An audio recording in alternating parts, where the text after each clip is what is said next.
Hi investigators, Mike Evans from the Australian Security Academy with this week's scintillating broadcast for Spy Curious, what's happening in the world of investigations in Australia. It's time to pack up my camo wet pack and head back to the mainland this afternoon. Been in Tasmania now for 2 weeks. We've been conducting bush and rural surveillance, and we've been conducting drone course here. So let's have a look, bit of a snapshot of what happened in bush and rural surveillance in the Central Highlands of Tasmania last week. Okay, we're here on bush and rural surveillance, and the weather is closing in, and it's time to go and find some surveillance agents before it gets really cold and snowy. Have a look at this, what's coming.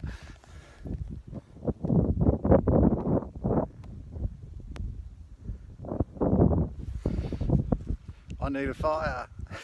Help.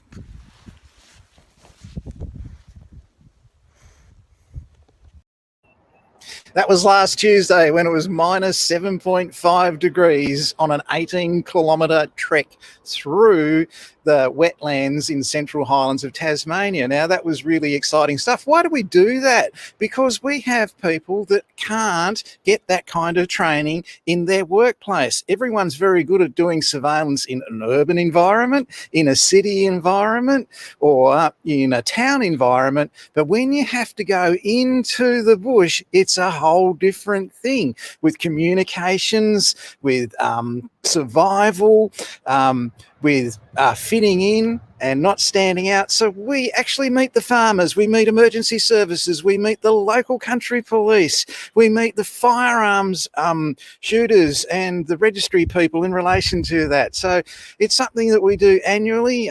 We spoke with Rob Morton about it last year, and he said how much fun it was. And just while on that subject, happy birthday today, Rob Morton. Congratulations, mate. Well done. So it's been quite an interesting week in investigations in Australia. My phone's ringing. This is the professional live stream for investigators who like to take statements and write reports. It's really exciting stuff.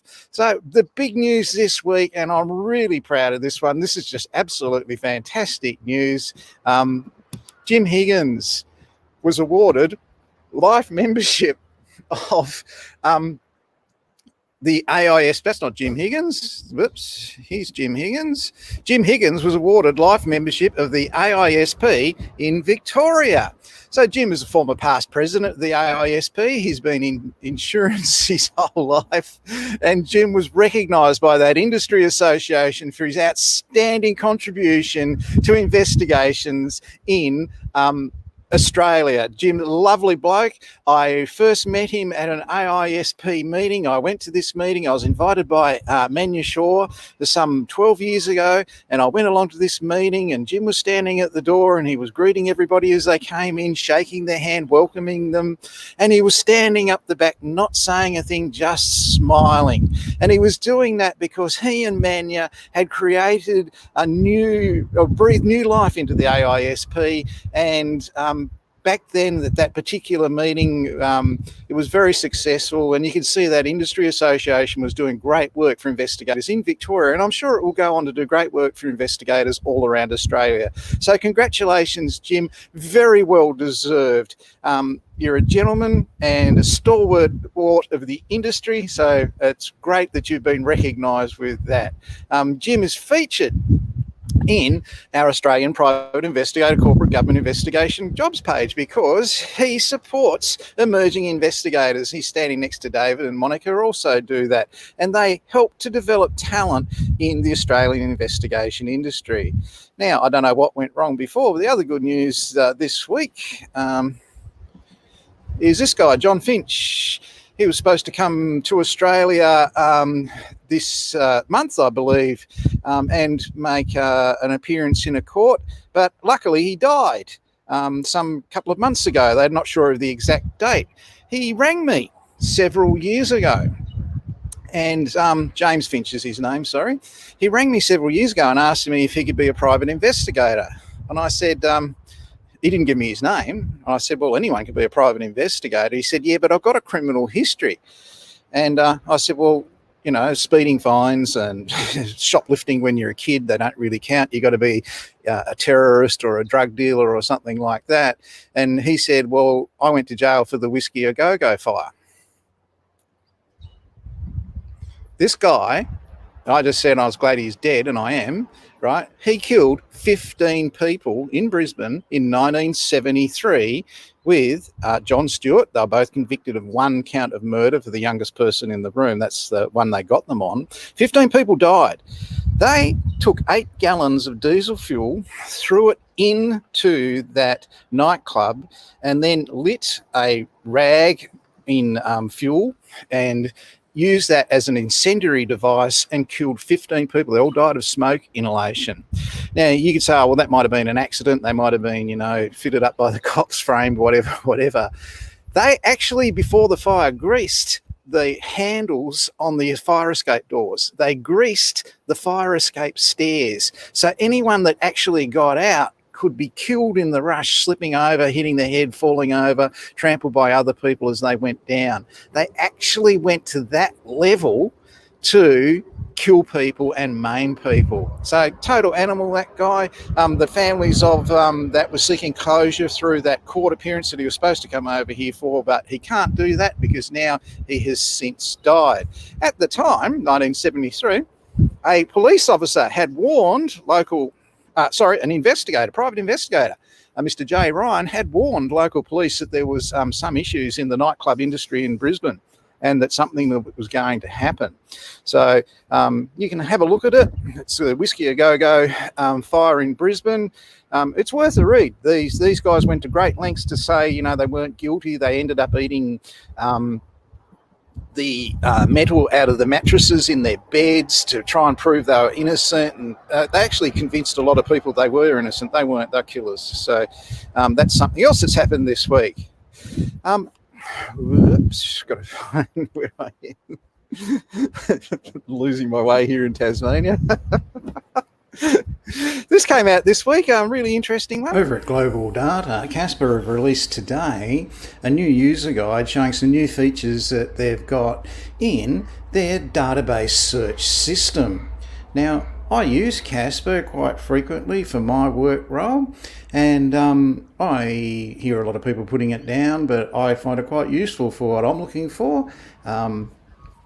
So I've got no complaints about it. But one of the interesting new features that have been released in Casper, which saves you going to another site, logging in and paying again, is they're now got, and I'll bring it up, here at page 15, court information. So, together with court judgments being displayed at the top of the report with the information icon, you'll also be provided with a heading called Court Records. Court records are not present in the summary record and are only available by clicking the blue icon in the summary report. You will be shown a list of court actions if available. If there are too many results, you will also be presented with an option to click and display more records. Frequent flyers. If it is important to you, note that also search for court records under the court section button, which can be found on page 22 further in this document. So that's an interesting one from the people at Global Data. For subscribers, it's a new information source they've got when you're trying to locate people. Okay, time for a road test.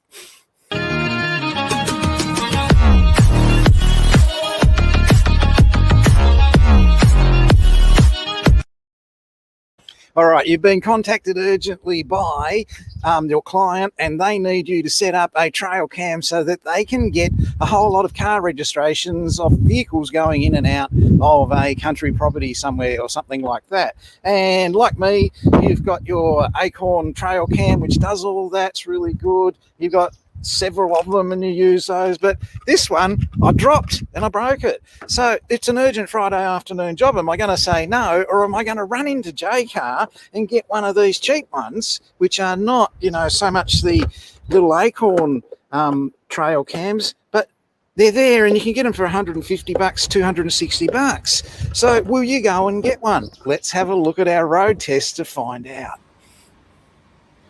Okay, so you've dropped your trail cam like I just did and broke it, and you need a new one urgently, so you drop into JCar and buy one of the cheap trail cams available at JCar. Now, what are they like? How do they work? Well, this is the Nextra outdoor trail cam. So let's open it up and have a look at it.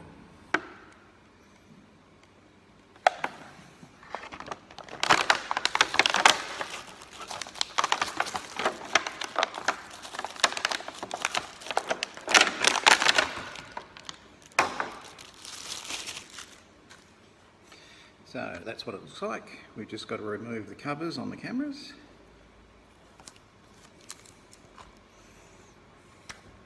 And we open it up on the side.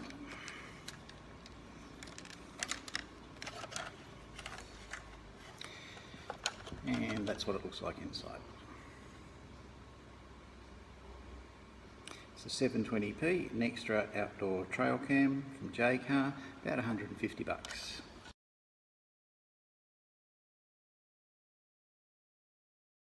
So the batteries go inside the compartment on the right hand side of your screen there, and this is the card that goes, just an SSD card, and it goes in the adapter.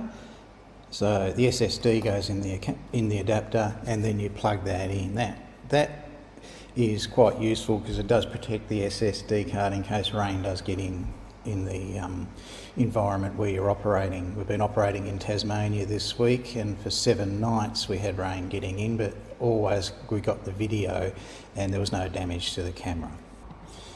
It does take 6 AA batteries. Always get good quality AA batteries. These things will last you probably, I don't know, up to 2 years in one camera, so you're not destroying the environment or hurting it.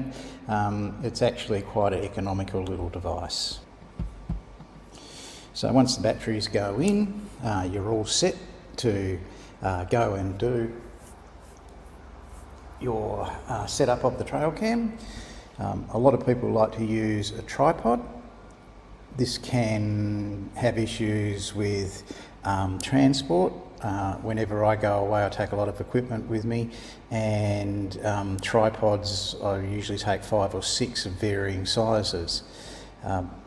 So the best solution to the tripod transport issue is jump down to your local hardware shop and get yourself a piece of 1/4 inch steel thread. This is what fits every camera tripod fitting in the world, and basically all you need to do is buy a length of that, cut it in half, take your trail cam out into wherever you want to set it up, push it into the dirt, and it will stay where it is. So if someone steals your $200 trail cam, they get a piece of steel as well, but not an expensive $400 tripod in addition. That's a real handy way of doing it, just to use that piece of steel, and you can cut it to any length you like. Just take your piece of steel and your trail cam to where you want to go. You just push it straight into the ground, just give it a little bit of shove, it'll sink into the soil, and you can turn it any way you want to aim it. Here's the trail cam in action. The lady's putting rubbish in a rubbish bin in the country. The settings on this one weren't fast enough to pull the car up. Here you can see how the trail cam's picked up a number plate of someone entering the property. So handy for that entering and leaving. Here is a rare long-tailed mouse running around in the dark for those who are into wildlife. And of course, if you want to know who's making a noise in your roof or on your veranda, you can set up the trail cam and see that possum that's making all that noise and keeping you awake at night. The Nextra trail cam is very good. I recommend the 120-degree one over the 60-degree one. It's very narrow. So handy little trail cam if you need one in a hurry. Available at available at JCar.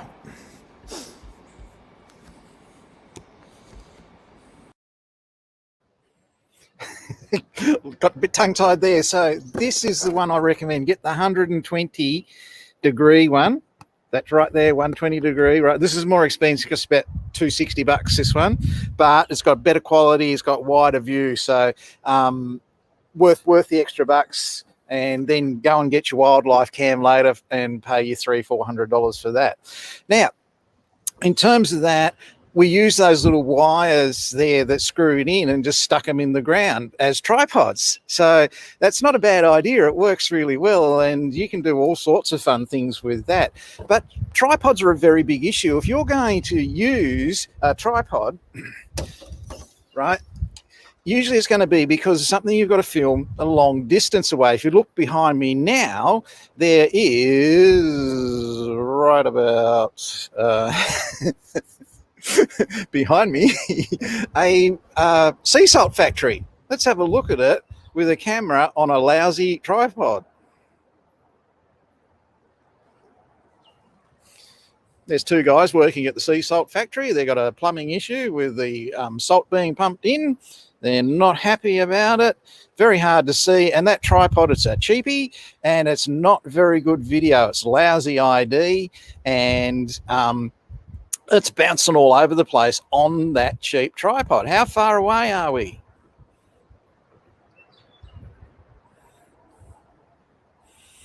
We're quite a long distance away. They've disappeared completely. Let's go back in.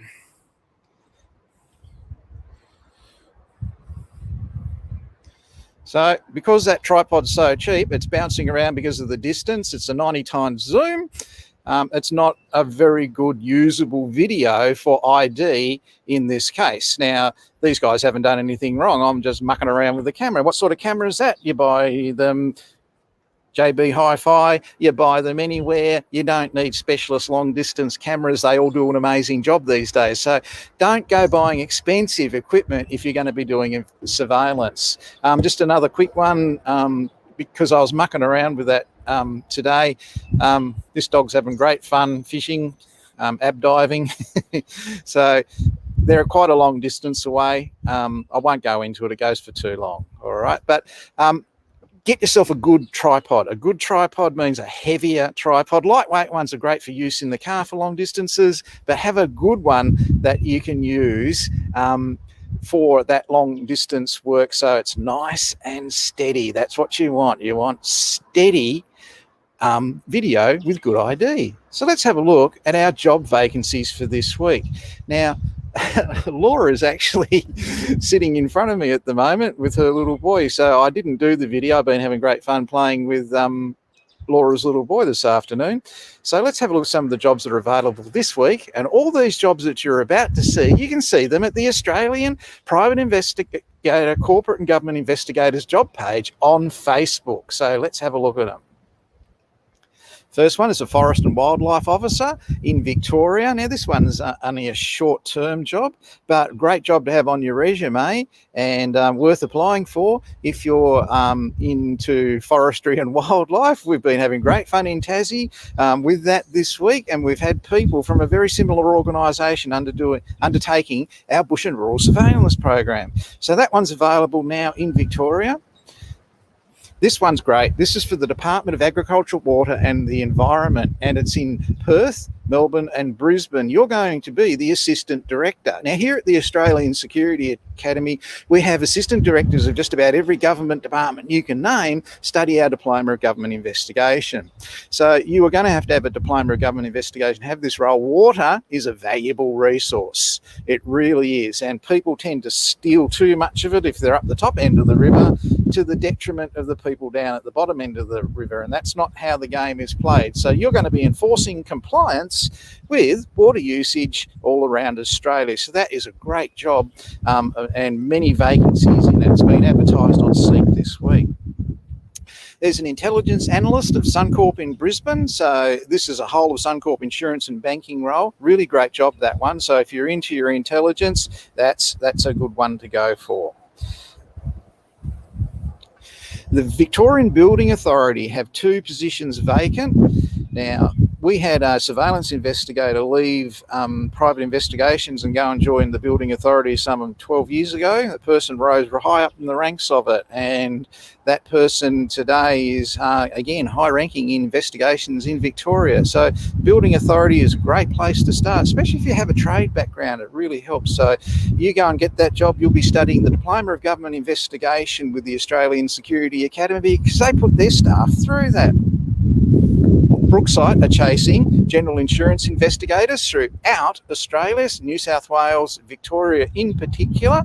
So if you want to do general insurance investigations, which is the most fun you can have in investigations because you get a lot of frauds in general insurance, get in touch with Brookside. They're looking for licensed private investigators. Here is a corporate role with Uniting in New South Wales. So this is about the education system. So it's a very small group of investigators in that role, but it's a child protection. You're going to be investigating issues with bullying, harassment, that sort of thing. So great little role there in New South Wales. Jump on our Facebook page. You see all these roles on this Facebook page. So you have to answer 2 questions. Are you an Australian citizen? Are you looking for work as an investigator? Answer yes to those, and I'll make sure you get in and see those job vacancies.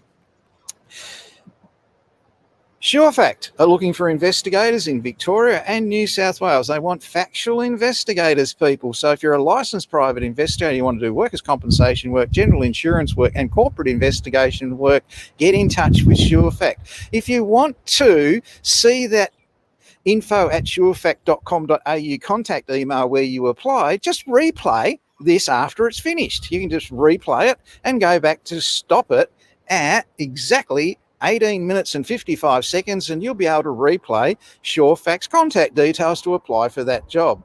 M&A investigations are looking for factual investigators in New South Wales, Queensland, ACT and WA. So get in contact with M&A, and there's your contact person right there, Craig at mna-investigations.com.au. He's back from his golf trip and he's looking forward to hearing from you. Surveillance investigations are required in Sydney, so it's get in contact with them. They're looking for New South Wales surveillance investigators. info@truthinvestigations.com.au, and if you get on that Facebook page, you'll be able to go to the link that tells you more about their business and what they do. So that's just a sample range of jobs that are available for private investigators, corporate investigators, and government investigators in Australia this week. There's quite a few. I don't put them all up there, all right? I only put up 30% of the available jobs so that you can actually see them. But certainly go to that jobs page and you'll be able to see 3 years of jobs that are there available for investigators. Going back to the beginning, very special week this week, a great achievement by Jim Higgins to become a life member of the AISP. If you get on the AISP's website and have a look at them, they don't have 100 life members. They're not. I think there's less than 10. There wouldn't even be that many. So to achieve that life membership, you've got to do a lot of dedicated stuff to be a member of that organisation. So the AISP have recognised Jim for that, and congratulations, Jim. It really is a great achievement. I'm so pleased to see you get that as a peer, as an associate, and as a friend. So well done, Jim. I got a question this week about industry associations and what associations should I join? Now, I've started to notice a little bit in industry associations of late. It's become more about Zoom conferences and education and stuff like that. And I'm starting personally to get a little bit over it. Yes, I understand there was a pandemic. Yes, I understand you can't have meetings, but you can be a little bit more imaginative about how you go about things. You've got to have something for them.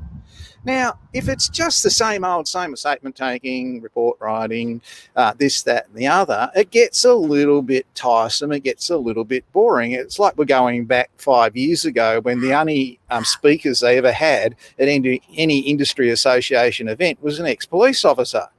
And it just got tiresome. Now, that's no reflection on ex-police officers, but when they started to bring in people that have investigation equipment for sale, and they started to bring in speakers who were reporters who did investigative journalism and stuff like that, things started to really spark up and get interesting, because you can only hear so many war stories about this criminal, that criminal. You've read it, you've heard about it. That gets tiresome. So if you're looking for an industry association, before you hand over $180 a year or a discount, honeymoon price of $90 for the first year or something like that, ask them, say, look, okay, I don't mind signing up and joining, but what am I going to get value-wise for it? Well, you're going to get 4 meetings you're going to be invited to a year. Okay, who's going to be speaking at it? What are going to be the subjects? What's it going to be about? Now, you want interest, you want technology, you want emerging trends, that sort of thing. Now, the AISP delivered that this week, just after Jim's presentation. They had a really interesting speaker in relation to facial recognition, and that's what you've got to be looking for, is more of what's relevant and less of what's crime stuff that you'll never do in government, corporate and private investigation. You want relevance. So look for relevance when you're looking for an industry association to join. Now, they will have private parts of their website where they've got presentations made by people. Yeah, okay, that's great. But what are the presentations? Are the presentations relevant and of interest and contemporary? Okay, so ask questions. Don't be afraid. They have people there that are paid to recruit you. All right, so it's a professional thing now. Once upon a time, it was all volunteers. It was all people folding envelopes and slicking stamps. Those days are gone. They are long gone. With the technology and the ability they've got to deliver today, they should be delivering you something that's worthwhile for your money. So when you join it, it's going to mean something. You're going to get something back for it. Now, it does take a while to pivot off a pandemic and stuff like that, but it doesn't take forever. My word, it doesn't. Okay, so look for value when you want to join an industry association. Get in touch with me. Ask me. I'll give you a list of names of industry associations to join so you can see who they are and what they offer. Well, people, it's been a very busy 2 weeks down here in Tassie. Like I said, I've packed up the camo luggage. We're on the way back home. Very sad to see. I've had a very great week with drones around the Spiky Bridge. Fantastic week in remote central Tasmania last week. And I look forward to seeing you again at 2 o'clock next Friday for Spy Curious, when I'll be back in Queensland and the program will be delivered from there again. So here we have our usual ending.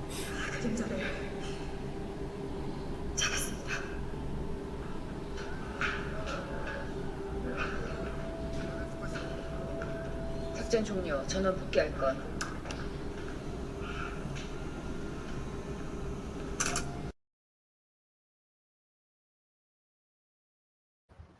Yes, that's how every investigation agency finishes their week, with all units returning home. So I've packed up my tripod, I'm packing up my cameras, I'm heading back to the Gold Coast. Thanks for watching. We'll see you all again next week. I'm Mike Evans from the Australian Security Academy. Hope you enjoyed those tripod videos, and I hope you enjoyed our road test.